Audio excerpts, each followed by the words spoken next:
Eğer öncesinde bir enfeksiyonları söz konusuysa bunu gidermeye çalışıyoruz. Ama öksürmek ya da hapşırmak tamamen fizyolojik durumdur.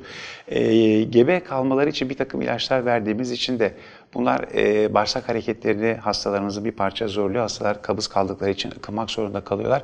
Onlara da bir takım tavsiyelerimiz oluyor. Özellikle bol sıvı almalarını, zeytinyağı, sabahları kuru kayısı tüketmelerini. Bu onların dışkılama problemlerini de ortadan kaldıracağı için ıkınma gibi sorunları da olmayacaktır. Bunlara dikkat ederlerse bence o süreci daha keyifli geçireceklerdir.